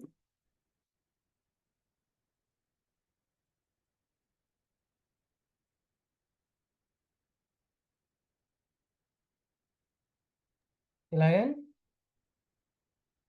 Baik, ditanya Pak. Iya, silakan. Nah, ini terima kasih Pak Arif Dianto tentang materi pembelajaran yang mendalam. Ini kan langsung aja Pak ya, Iya, bahwa kendala kita, mohon maaf, kendala kami itu ada mahasiswa yang eh, dia sendiri itu tidak fokus dikarenakan kita kan masih blended ya Pak. iya. Misalkan di online gitulah, di pembelajaran online, metodenya online. Itu sering kali saya suruh untuk on kamera, tetapi dia enggak merespon atau tidak membuka kamera gitu. Sehingga ketika tanya tuh saya tanya dia sendiri itu belum maksud apa itu yang sedang dipelajari atau mata kuliah apa yang sedang di kelas gitu loh Pak. Karena bagaimana cara apa ya istilahnya ngena gitu. Karena kan tadi di awal pembelajaran mendalam itu kan harus mindful dulu ya Pak ya. Harus sadar dulu. Kalau dianya nggak sadar seperti apa Pak? Karena ini tugas kita semuanya. Bahwa seorang dosen juga harus betul-betul menggandeng, mendidik dan juga harus apa ya Pak istilahnya ya ngomong banget gitulah. Karena dia sendiri maksudnya juga masa masih belum paham apa yang dia pelajari gitu Pak. Gimana Pak? Terima kasih Pak Arif. Baik, terima kasih Pak Prasetyawan ya. Yang pertama, ketika kita di sekolah ya dengan anak-anak atau mahasiswa, memang pembelajaran mendalam yang pertama saja berkesadaran itu memang tidak mudah bagi kita bersama. Tapi kita harus disepakati bersama. Makanya tadi ada kesepakatan. Ketika kayak kita hybrid learning gitu ya, online dan tatap muka, maka nanti buat kesepakatan dulu. Kalau kita nanti apa namanya Zoom seperti ini misalnya, semuanya harus on cam gitu. Itu harus disepakati dalam kelas dulu. Nah, disepakati. Kemudian kita sebagai mahasiswa, ya apa namanya, istilahnya dosen itu harus selalu mengingatkan bahwa ketika kita Zoom, pastikan nanti akan mendapatkan sinyal yang bagus. Carilah ruang yang apa namanya memadai untuk belajar, tidak asal gitu ya. Jadi itu juga penting gitu. Karena kadang-kadang kalau kita anak-anak kita nanti Zoom jam 1 ya, asal Zoom, apapun kondisi anak tidak kita perhatikan ya nanti kita jadi nggak diperhatikan tadi. Itu yang kedua. Kemudian yang ketiga, anak-anak ini kan kebutuhan belajarnya kan beda-beda ya. Ketika kita belajar itu mungkin kalau kita secara sederhana gitu ya. Kenapa sih guru itu apa namanya pembelajaran yang kita lakukan kepada anak-anak itu tidak berhasil? Bisa jadi yang pertama itu karena kehadiran kita itu nggak diterima oleh anak-anak atau mahasiswa. Yang kedua bisa jadi gaya belajar kita itu nggak seperti yang diinginkan mahasiswa. Itu kan bisa jadi. Yang ketiga, kita mungkin bekerja tidak pakai data.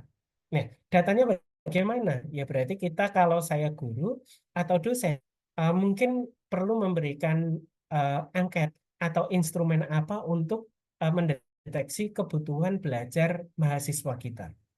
Saya misalnya ya, saya nih, dulu ketika saya jadi siswa, jadi mahasiswa, saya itu tidak tahu kebutuhan belajar saya apa. Tapi ketika saya dewasa, kemudian saya melakukan refleksi diri. Sebenarnya kebutuhan belajar saya itu kayak apa sih? Kemudian saya tes sederhana. Saya akan ngetes yang pertama itu gaya belajar saya. Ternyata gaya belajar saya itu kinestetik gitu ya. Jadi saya mungkin kalau saya belajar itu suasananya sunyi gitu, saya malah ngantuk gitu. Karena saya orang kinestetik gitu. Kemudian yang kedua, kecerdasan majemuk saya. Ternyata ketika di tes kecerdasan majemuk, saya itu harusnya orang matematika itu logis matematis. Ternyata saya tes itu linguistik saya. Saya orang linguistik gitu. Oh, berarti saya akan seperti ini. Nah, jadi eh, ini baru situ. Saya tes lagi otak kanan, otak kiri. Ternyata saya otak kiri. Gitu. Ketika saya otak kiri, berarti saya itu ketika guru mengajarkan, oh anak-anak kalian harus belajar tentang ini diterangkan. Saya tidak masalah. Kenapa? Otak kiri masih mau mikir. Gitu. Nah, ini kebutuhan belajar ini harus kita kelola. Sehingga saya secara pribadi belajar itu karena saya sudah tahu siapa saya gitu. Saya akhirnya tahu, oh saya belajar yang baik itu seperti apa. Dulu ketika saya jadi siswa, kapan sih waktu belajar saya terbaik? Ketika saya naik bis, gitu. Jadi ketika saya muda, saya naik bis, sepenuh apapun bis itu, saya mengeluarkan catatan, gitu. Saya mengeluarkan catatan, kemudian saya biasanya kertas double folio tak ringkas tak tekuk jadi 3, tak kasih ringkasan, saya belajar. Itu keluar dari bis, saya apa yang mau saya sampaikan nanti di kelas, itu sudah selesai. Tapi bagi orang yang auditori di bis sudah sesak gitu. Belajar seperti itu pusing. Kenapa? Nah, makanya kita harus ngerti kebutuhan belajar. Demikian juga anak-anak kita, mahasiswa kita. Kita sebagai dosen jangan-jangan tidak ngerti apa namanya. Oh, kebutuhan belajar mahasiswa kita itu seperti apa. Oh, anak-anak itu banyak yang visual. Nah, ternyata ketika kita cek anak-anak kita itu banyak yang belajarnya itu visual, maka kita sebagai dosen pembelajaran yang kita lakukan biar menarik gimana? Ya paling tidak kita punya video tutorial, punya alat media apa gitu. Sehingga, ketika saya belajar sama Pak Pak Pras misalnya, enak ya kita kadang-kadang diputerin video ini, auditornya masuk, visualnya masuk, kinestetiknya masuk. Kadang-kadang juga membuat eh, apa namanya pakai ini, misalnya pakai SAC, Smart Art Creator gitu. Atau ini juga perlu kita lakukan pemetaan seperti itu sehingga kita ketika mengajar itu tidak monoton, apalagi kalau kita Zoom seperti ini hanya mengandalkan PowerPoint gitu, itu kan nggak masuk ya. Kita mungkin bisa menggunakan Jamboard gitu untuk menarik atensi anak-anak kita dan lain, sehingga mereka itu benar-benar ketika Zoom itu ya selama sekian jam itu konsentrasi dengan apa yang kita lakukan, dan ini akan bisa terjadi kalau dimulai tadi apa? Kita membuat kesepakatan kelas bahwa belajar ini untuk bersama, bukan saya hanya menggugurkan kewajiban untuk mahasiswa, tapi ini dual arah gitu ya, multi arah antara kita, mahasiswa, dan kebutuhan lembaga. Gitu Pak, terima kasih. Terima kasih Pak Arif Ya, pencerahannya. ya. Silahkan kalau ada yang lain. Kita masih punya waktu beberapa menit, mungkin sekitar 9-10 menit. Silahkan.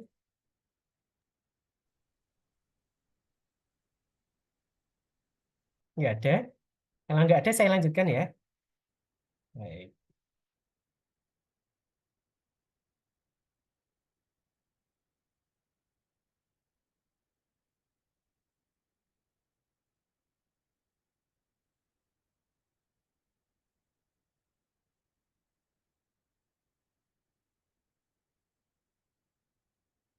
Ya, baik. Saya lanjutkan. Ini waktunya kurang 10 menit. Ya. Jadi refleksi saya sederhana ini Bapak Ibu. Jadi kalau adik-adik mahasiswa itu sudah mentasbihkan diri, saya akan jadi guru ya. Harapan saya tidak hanya jadi guru yang biasa, guru yang baik, tapi guru-guru yang luar biasa. Ya. Kenapa begitu? Gitu. Ini saya mengutip salah satu penelitian dari Pak Fazli Jalal gitu ya, orang hebat ini Bapak Ibu di Indonesia dan di luar negeri. Ya, ternyata ada satu temuan yang cukup menarik. Apa ini? Anak-anak kita Bapak Ibu di sekolah itu menjadikan kita sebagai guru itu role model. Ya. Mungkin juga adik-adik mahasiswa itu juga ketika nanti jadi guru, besok setelah lulus dari UMKB itu jadi guru, juga akan memberikan apa namanya role model guru itu diterapkan di kelasnya masing-masing gitu. Ternyata sukses anak-anak kita gitu kalau kita lihat di sini ya. Memang yang paling besar itu adalah karakteristik anak-anak kita sendiri. 49%. Jadi menentukan sukses tidak mereka. Tapi kita lihat di sini, school atau sekolah, kampus, home, sekolah kita dengan lingkungannya, peers, teman-teman sebaya kita. Kalau kita jumlahkan itu hanya 7 itu 21%. Ternyata sekolah, kemudian rumah, dan teman-teman sebaya kita itu hanya menentukan kesuksesan kita itu hanya 21%. Tapi kita lihat di sini, teachers. Guru-guru kita itu 30%. Artinya apa? Kalau adik-adik mahasiswa itu besok jadi mahasiswa, kemudian jadi guru yang hebat, adik-adik itu bisa menginspirasi banyak orang untuk sukses. Gitu. Sehingga saya berharap adik-adik calon guru ini besok itu sudah punya apa ya istilahnya ya, punya harapan, punya mimpi. Besok itu saya jadi guru yang luar biasa, guru inspiratif gitu. Ya, karena itu akan sangat menentukan anak-anak kita di masa depan. Ya, mari kita refleksi gitu ya. Katanya sekali lagi refleksi itu hanya bisa dilakukan kalau kita itu posisinya tenang gitu. Seperti air, kalau air itu masih beriak itu kita tidak bisa melihat bayangan kita. Ya. Saya ambil di sini. Mungkin adik-adik itu pernah belajar matematika walaupun sedikit ya. Nah, kita belajar di pembagian. Itu yang atas itu pembilang, yang di bawah itu penyebut. Saya ambil contoh sederhana. Pembilangnya itu kalau satu, penyebutnya satu. Satu dibagi satu itu berapa? Satu ya. Berikutnya kalau satu, penyebutnya itu dua. Berarti dibagi dua itu apa? Dua. Satu dibagi 10, itu berapa? 0,1. Satu bagi 100. Nah, ternyata ketika kita gitu, nah, kalau orang Papua itu belajarnya itu faidoma maidova, saling menerima dan memberi. Itu hidup kita gitu. Ketika kita hidup, kita itu lebih banyak meminta gitu, lebih banyak meminta, tetapi hanya sedikit memberi, maka yang didapat itu semakin kecil. Contohnya begini, sederhana. Kita itu kadang-kadang gitu minta sama Allah itu kan banyak gitu. Tapi kita itu yang diberi itu sedikit. Maka semakin banyak minta tadi, hasilnya nanti akan semakin sedikit gitu. Saya ambil contoh real sederhana gitu. Eh, Adik-adik mahasiswa atau ini ya, ketika adik-adik itu di perempatan jalan misalnya, ketika berkendara entah naik motor atau naik mobil atau di rumah, kadang-kadang ada pengamen gitu. Kadang-kadang itu ada pengamen. Adik-adik itu biasanya memberikannya uang itu yang di dompet yang paling kecil atau yang paling besar. Biasanya paling kecil ya, 500, 1000, 2000, 5000, 10.000, 20.000 kadang sudah eman-eman gitu. Atau 50.000 apalagi 100.000 apalagi. Itu hal yang sederhana gitu. Tetapi kita lihat ketika kita minta orang lain itu kita ngasihnya sedikit. Tapi kalau minta sama yang di atas sama Gusti Allah itu banyak. Nah, itu namanya nggak adil gitu ya. Nah, cobalah sekali-sekali ketika kita dapat pengamen itu berikan uh, uang yang paling besar yang ada di dompet kita. Ini coba, berani atau enggak gitu ya. Waduh Pak, nanti uang jajan saya habis. Nah, ini silahkan. Tapi prinsipnya ini tadi. Ketika kita memberi sesuatu, kita kita itu mengharap kita melakukan kebaikan kepada orang lain, kita mengharap kebaikan, maka kita hanya akan mendapatkan satu. Tapi kalau kita mengharap satu kebaikan, memberikan kebaikan satu kepada orang lain, mengharapnya banyak kebaikan, maka yang didapat kita semakin sedikit. Tapi kalau kita memberikan kebaikan pada orang lain, satu, pembaginya itu 0, penyebutnya itu 0, kita memberikan kebaikan pada orang lain tapi tidak mengharap sesuatu, maka eh, yang kita dapatkan itu yang tidak kita sangka-sangka. Itu artinya tidak terhingga. Nah, itu prinsip hidup kita gitu Bapak Ibu. Ekspresi dari ini ya ini, ketika kita memberikan kebaikan dalam hidup tanpa pamrih dan ikhlas, insya Allah kita akan mendapatkan yang lebih baik. Nah, ini juga banyak dilakukan oleh Bapak Ibu guru di sekolah itu Bapak Ibu. Kenapa? Karena Bapak Guru di sekolah itu yang hanya menjalankan tugas itu untuk menggugurkan kewajiban. Jadi guru yang baik. Maka dia nggak akan dapat apa-apa. Itu karena prinsip refleksi di dalam itu. Tapi kalau kita itu eh, bekerja dengan baik, bekerja dengan ikhlas, melakukan sesuatu, karena memang yang harus kita lakukan, insya Allah yang di atas itu akan menjaga kita menjadi lebih baik. Nah, terakhir, eh, adik-adik semuanya, karena besok itu akan menjadi guru, ya mungkin hari ini kita kenal dengan pembelajaran mendalam, tapi ke depan bisa jadi nanti kebijakannya berbeda. Maka didiklah anakmu sesuai dengan zamannya, karena sesungguhnya mereka akan menghadapi masa depan yang berbeda dengan zaman kita saat ini. Terima kasih Bapak Ibu semuanya dan adik-adik. Demikian yang saya sampaikan. Eh, Terima kasih dan silahkan kalau masih ada yang mau kita diskusikan karena waktu kita nanti sampai jam 3 kurang 5. Masih ada beberapa menit. Terima kasih. Silahkan waktu saya kembalikan kepada moderator.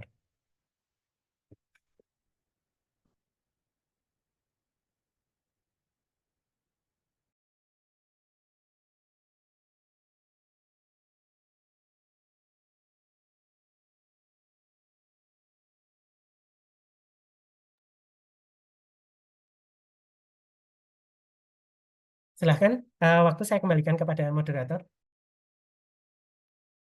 Ya, baik. Terima kasih Bapak Arif atas penyampaiannya, sangat bermanfaat sekali. Eh, Sebelum kita akhiri materi kita pada hari ini, barangkali ada pertanyaan yang ingin ditanyakan lagi. Monggo silakan bisa raise your hand atau tinggalkan pesan di chat box.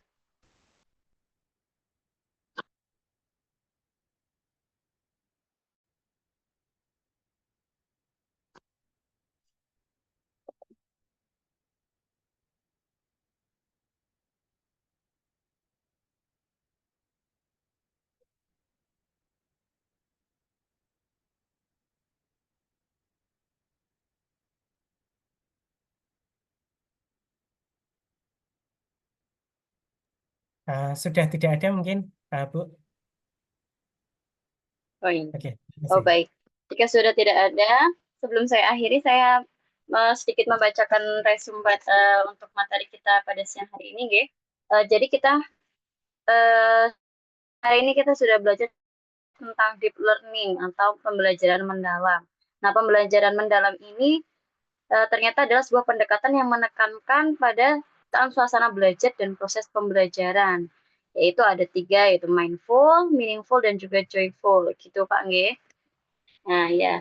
Terima kasih. Semoga setelah kita mengikuti acara webinar pada siang hari ini, kita dapat mendapatkan wawasan yang lebih baru lagi, lebih luas lagi, dan kita dapat berinovasi lebih baik lagi dalam mendidik siswa-siswa kita semua ya.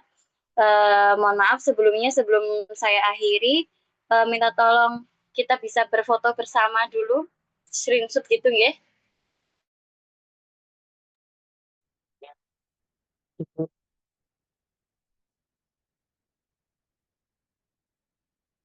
Ayat, ready? Sebentar. Saya coba buat views-nya dulu. Oke, saya sebentar nih. Ya, baik. Terima kasih. Tolong on Monggo kamera yang lain semua itu. yang belum on kamera bisa menampilkan apa namanya wajahnya begitu, nggih. Ya, kita mulai dari slide yang pertama. 1, 2, 3. Oke, lanjut ke slide yang berikutnya. Saya terlihat ya Pak? Alhamdulillah terlihat. Yang kedua, oke, saya mulai. 1, 2, 3. Oke. Untuk yang ketiga, tunggu dulu. 1, 2, 3. Sudah, terima kasih. Monggo Ibu Ismi, saya kembalikan ke moderator.